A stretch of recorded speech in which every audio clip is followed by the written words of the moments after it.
Taranos de Gojoda Bishikish. She Sarina Kįh Golán Deyol Gonse. Shinine Chiricahua Ashli. Chicago you Goshli. Show Akinafui. Kultika Shidit Satiji. Hagunte. Hello everyone. Welcome family. My name is Sarina Windy City. I'm Chiricahua Apache. I live in Chicago, Illinois. And I thank you for coming here and listening to me today. How are things with you all? Today we are going to be talking about day 17 and the daily dose of the Red Road. And so, for those of you that are just joining the traditional teaching circle learning hub here on YouTube, welcome, family. Welcome to what I hope is to be a beautiful journey in your life as well as mine. And thank you for subscribing to the channel. As always, I like to start off with prayer as we start the sacred circle in a good way. Asking without offering is not our way. So I have the sacred tobacco here to offer to the ancestors for any teachings that may come through, whether they're coming from relatives in the unseen world, or our ancestors, or spirit guides, or even Creator for that matter. Asking without offering is not our way. I also have some sacred sage here that I also burn to purify our area, purify our spirit, purify ourselves in a good way. And so we're opening the door for, those good things to come through and to be receptive to the teachings today. So I'll start with the prayer.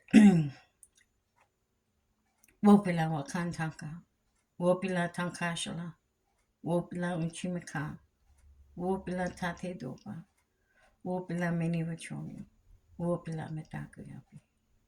Thank you, Creator, for allowing us to come together again today in a good way and to share and sit in the sacred circle to learn what it is to walk the red road on a daily basis. We thank you for the teachings and the instrumental people in our lives today as we journey through healing, walking one day at a time, one step at a time, one moment, 1 minute at a time, Creator. Thank you for the opportunity to come together collectively to heal.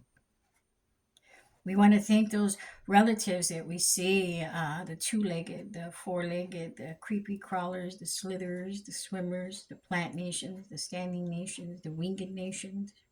We want to thank you for all of that and what you and Unchi Maka, Mother Earth, give to us on a daily basis. We want to thank you for being a big part of our lives and helping us through our journeys of healing. No matter what challenges and obstacles may come our way, we thank you for the balance and harmony and the connection to your Creator. We thank you for the medicines we get to carry. We thank you for the teachers and the elders, our children in our lives.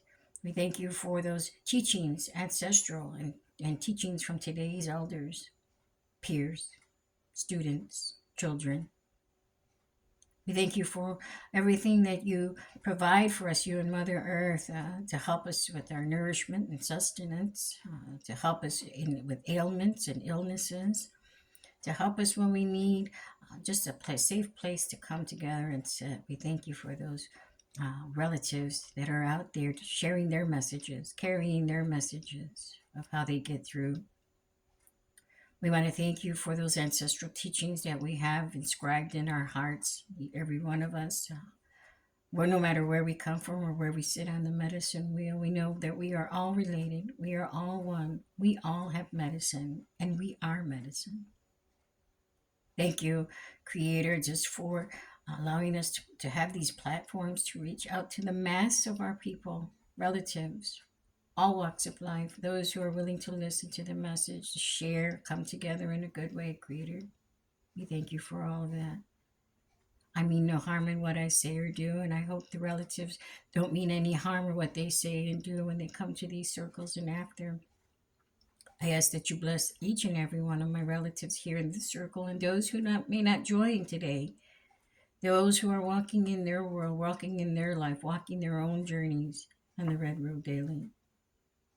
Thank you for those people that present opportunities to share the message, to sing our songs, to carry the medicine we have with our own bundles.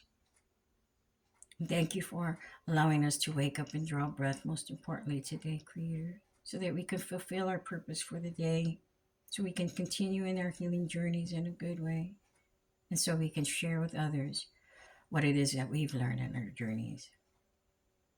Learning, growing, and sharing. That's what it's all about, Creator. We thank you for the opportunity to put us in the places we need to be to do so. Hope.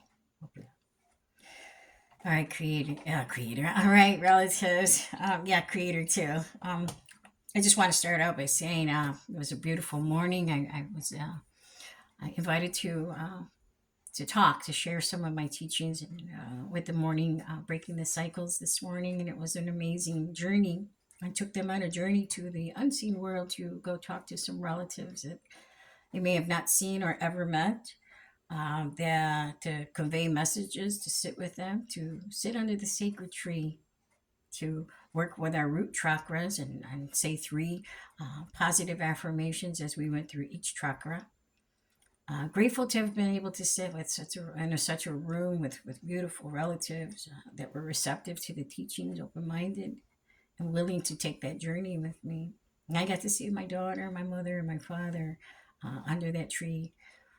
We sang some songs. I shared some songs and some stories about my teachings and what it is that I've learned on this journey, and how I share my medicine and the things that I do on my daily basis to help me through my addiction, staying in my recovery and sobriety, and also my healing journey from all of those things that have happened to me in my past. And for those of you that are returning, know, and I share often those things.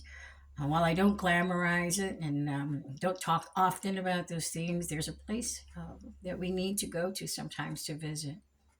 And grief being one of those. I still carry grief of my daughter, my mother, my father.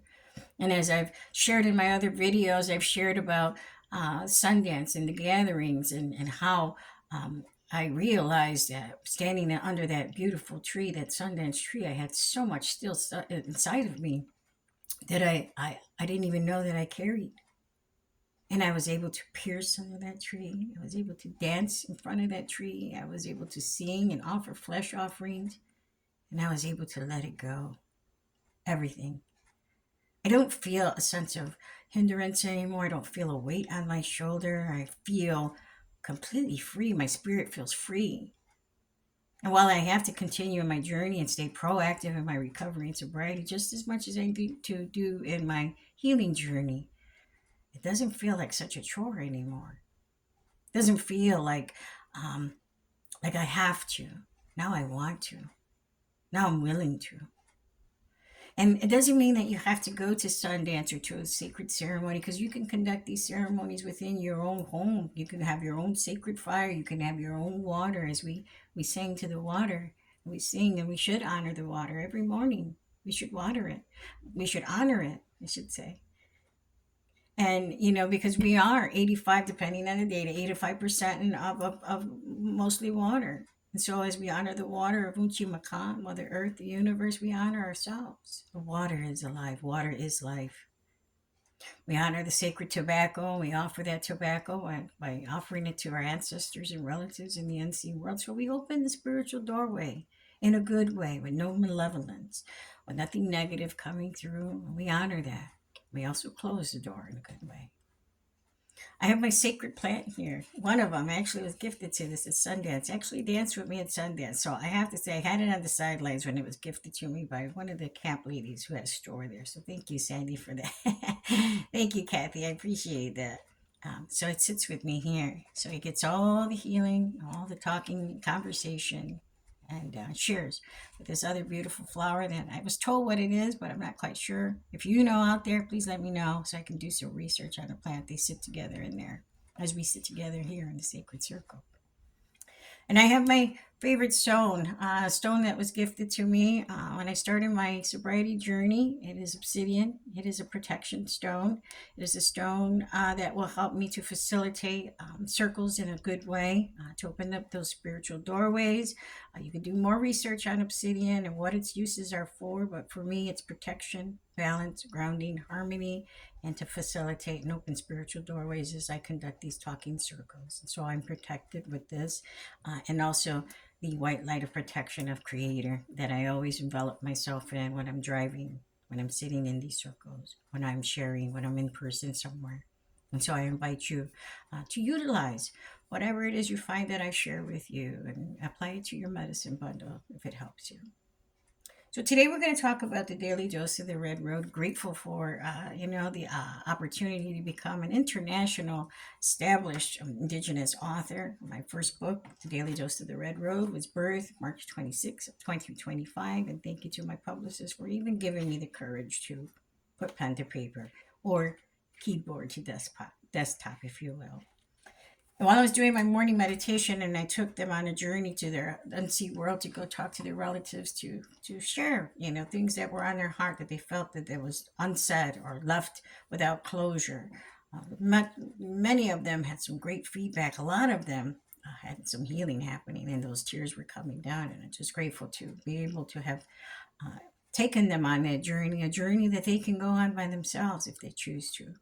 And sometimes those journeys, even though they're guided, may transform, may turn into something that they see, a place of sacredness and space for them. And that's good too. There's no right or wrong way to do these things. Wherever you find your safe spaces is where you should be. And those relatives that get to come through and convey messages. And in this guided meditation, we got to sit under the tree of life. For me, it is the Sundance tree. And I got to sit under there. My mother, my daughter, my father came. I wasn't expecting my dad for sure, but came, and we got to smoke our sacred chunupas. And in this meditation, everybody gets to carry one. Everybody can have one. Everybody can smoke their own personal chunupa. And they were able to share it with the group amongst them. Relatives that have crossed over, some people that we may have not ever met, or we have heard of, or we knew of those relatives in our life, but never had an opportunity to have a conversation or closure for that matter. In the background, there was children playing. It was a beautiful thing because they were playing in the creek and they were splashing water. And so a lot of good feedback, a lot of healing stories came from just hearing the children in the background. And Creator loves laughter. He loves to hear us laugh. He loves, especially when the kids are laughing. And so the daily dose, without even understanding or even taking a look at what it was this morning, I went through, and day 16 talks about grief.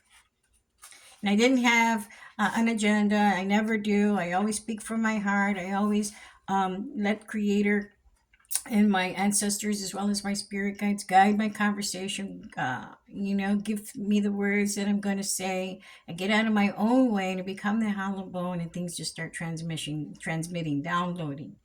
And I talked about grief today. And again, the synchronicity with my book and what I did as the guided meditation was not planned. And so here's what the daily dose of the Red Road meditation says. Fear alone ensures, oh no, that's the wrong one. That was yesterday. Sorry. Day 17. My days are running together. I apologize. Day 17. That's the day we're at. Grief comes in many forms, though hard to navigate. Over time, we'll turn to gratitude, for our service work will demonstrate. I'll read that again. Grief comes in many forms, though hard to navigate. Over time, we'll turn to gratitude, for our service work will demonstrate. And I always, when I did the book, wee hours of the night, I always chose those pictures that kind of correlated with the meditation I was writing. And while none of it is organized or memorized up in my noggin here, but the synchronicities, it lets me know and gives me validation. Creator showing me that I'm right where I'm supposed to be, the time I'm supposed to be in, the sacred circle I'm supposed to be in, and it shows. Today's meditation for the daily dose of the Red Road about grief and how we went to go and visit those relatives in the unseen world this morning. And they've invited me back tomorrow to do it. And so I'll be talking about the medicine wheel, the properties of the medicine wheel. While they come with many, many different teachings, I'll be sharing the teachings that was taught to me with sobriety, the Lakota teachings, and also my very own Apache teachings that I'm reconnecting to. So I am looking forward to that circle tomorrow morning. And that's 6 a.m. Mountain Standard Time or 7 a.m. Central Standard Time. And you can find that flyer, Breaking the Cycle. Or you could just reach out and we can send you the information. But grief comes in many, many forms, though hard to navigate. And, I talk about my daughter and her passing and how she passed. And while I don't want to get too much into the the way that she passed, and though you all know my story, and for those that are new, you can go back and watch the other videos. But I carried that grief for such a long time, losing my daughter. It'll be 11 years. August 13th of this year will be 11 years that she has been deceased.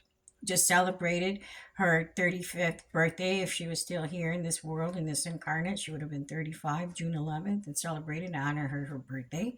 So that was a good thing.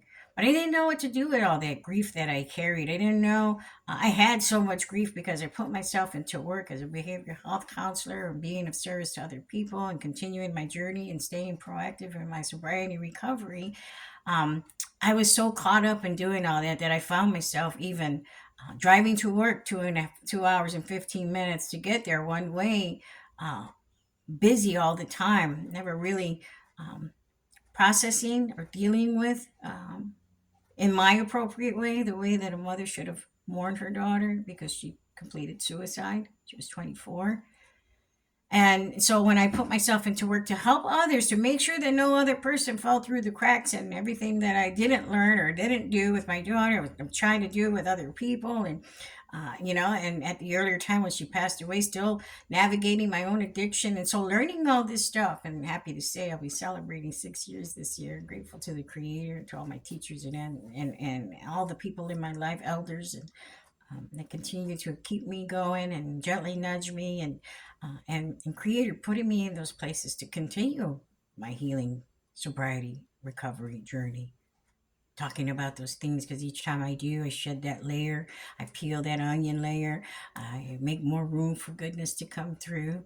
I'm able to process grief in a better way. And like I said, while at Sundance, I let it all go. I don't think I carry any more grief for my daughter within me. And I can honestly say that I feel completely different by letting it go and surrendering it and giving it to Creator, giving it to that tree, our eldest ancestor, the Wakan Chan, that sacred tree. And while I was able to do all that, and again, none of this was planned. I don't have an agenda. I don't write stuff down. I kind of just go with my heart. I'm receptive to the teachings. I open my heart. Let me be teachable. I'm a student in life. I still have much to learn. I'm not ready to go. Although, time is clicking. And getting myself prepared for those things, having a living will prepared. I don't know what's to happen, but I want to be prepared, and I don't want to leave my children with things that I should have handled prior to my demise, prior to me passing away. My mother passed away at the age of 57. My father at 52. I'm in my 50s, so I need to be mindful of that. I need to make sure that I can prepare myself as well as I can, as well as talk to my children and prepare them for when it's my time to journey over.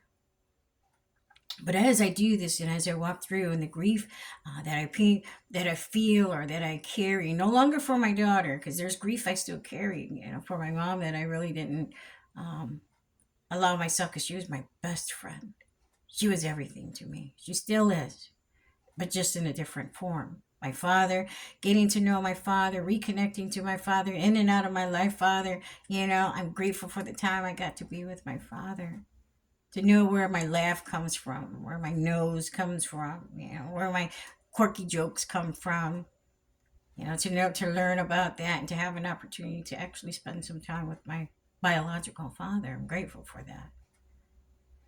And so there's some grief that I still carry within, because I haven't really processed my dad or my mom's passing in a good way either. And now that I've made room by allowing my daughter to completely go, and I know that I don't mean it in a physical sense of letting her go. I mean that pain that I carried, that grief that I carried for her, no longer is there. So now my mom and my dad's grief have moved up, and I can work through the process every day and take care of myself in a good way, have good self-care, continue with ceremony, and continue with gatherings, and continue learning, going to my brothers and sisters' channels and watching them, and talking to them, and reaching out to my healthy forest, and carrying a conversation for others, starting a conversation for those um, that haven't had an opportunity, or those that just don't know how to start. So we talked about this morning, just a simple hello or how are you doing to start a conversation, because we don't know what someone may be going through. We don't know what people may be experiencing in their life or the hardships they have. And so, how hard is it for us, even in the midst of our own bad day, to stop and smile and say, hello, good morning, grand rising. How are you doing? Good evening. How you been? Doesn't take much to do that. And maybe the person on the receiving end may be going through a time of grief or time of pain or some trauma in their life, and they're just looking for, without even knowing they're looking for it, just a simple conversation or a resource, a meeting, a circle to go to. You have the knowledge, you have the wisdom, you carry that medicine, share it with others. I really make it a point to do that. And a lot of us are coming to the surface. A lot of us are coming to the forefront where we're able to have these circles, where we're doing a lot of online things so that things are more accessible to those people that can't leave their house or don't feel like leaving their house or are kind of isolated or withdrawn, depressed. We give them an opportunity when we do these types of teachings for them to still learn, whether it's in a group setting or individually in their own home. So it's so important for me, and that's why I do these teachings, because no matter where you are, whether you're on a lunch break, whether you're starting your day off in a good way, preparing to get ready for work, or whether you're getting ready to go to bed and you're watching these teachings, I hope they help. I hope they give you some sense of peace of mind. I hope they prepare you for your next day. I hope they brighten your day, enlighten your day, and how this is how I'm going to start my day in a good way, by the teaching of letting go what no longer serves us. Grief and pain, just like yesterday's teaching about fear and seeking the truth, is so important also, because we let fear um, have precedence over our life, and we prevent ourselves from living, we prevent ourselves from growing, or present ourselves from healing. So it's important, when we look at those things too, to kind of don't have the answers all the time. We can't have all the answers, but when we process and we reflect on things, those answers will come. Just be receptive to them. So grief, while heavy as it is, as hard as it sometimes is, most of the time, depending on who the grief is for, or the person we lost, even if it's a self identity, grief of loss. I grieved the old Sarina the day she died, October 25th, 2019, in that car accident. But then I celebrated who was born, and that's me today. I grieve the lifestyle I used to live. I grieve the person I was amidst all those challenges and heartaches and pain and trauma and intergenerational trauma and loss of sense of identity and trying to fit in with everything and everyone. I grieve that person. But I celebrate me today by honoring my spirit, my mind, my body, my heart. I take care of myself in a good way. I watch what I eat, I consume. The only problem I have is, drinking coffee all day long. But pejuta sapa or canopy is good for you. It's good for me anyway. And, I'm slowly coming off of smoking cigarettes as I made that a promise to the sacred tree, Sundance tree. And the sister says, you made that promise and you were going to quit smoking in front of the tree. And while I'm trying very hard, I have calmed down quite a bit. And I will. And that tree knows that I meant what I said. I will stop smoking soon. Um, but again, even thinking about that in a perspective of grief, grieving, that's probably the last part of who the old person was, because I socialized smoking with drinking and using and all of that. And today I don't. And an elder told me, here's another way for you to quit. Every time you pick up a cigarette, in between puffs, you make a prayer. And I told the sister this morning, I used to smoke 2 packs of cigarettes a day, and I cut down to 1 pack of cigarettes a week because I don't have a lot of prayers and I don't know what to pray about. So, and while I don't want to make a lot of commitments or promises, I'm mindful of that too. So that has helped me cut down from 2 packs of cigarettes a day to 1 pack.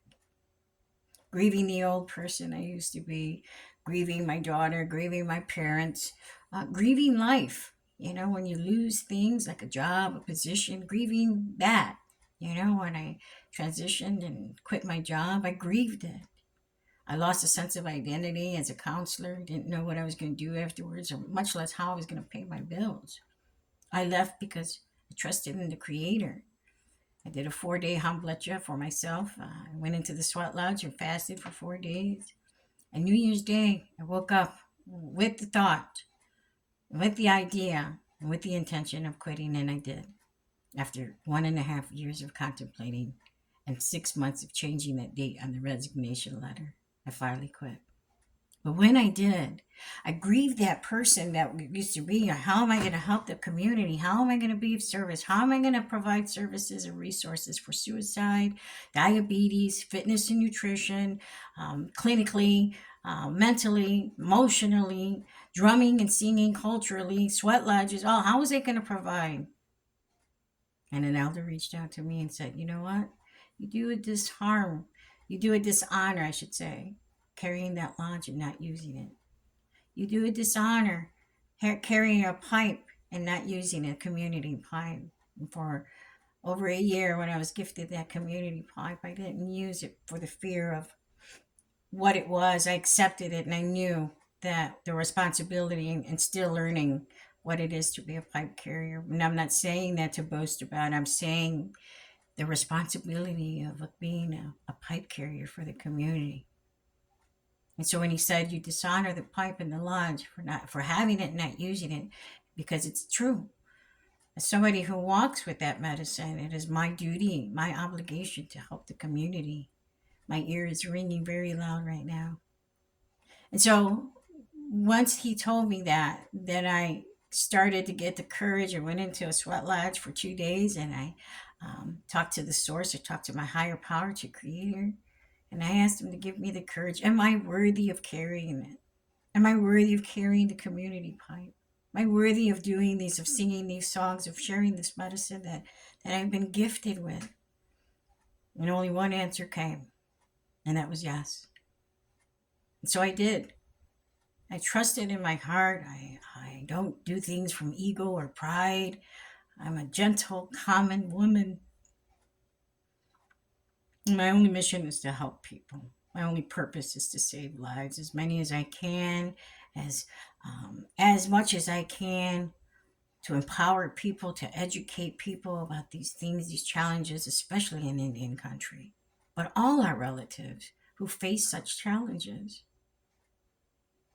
And so today, our conversation about grief and how do we start to heal when we move away from grief and start to celebrate. Instead of mourning, we celebrate.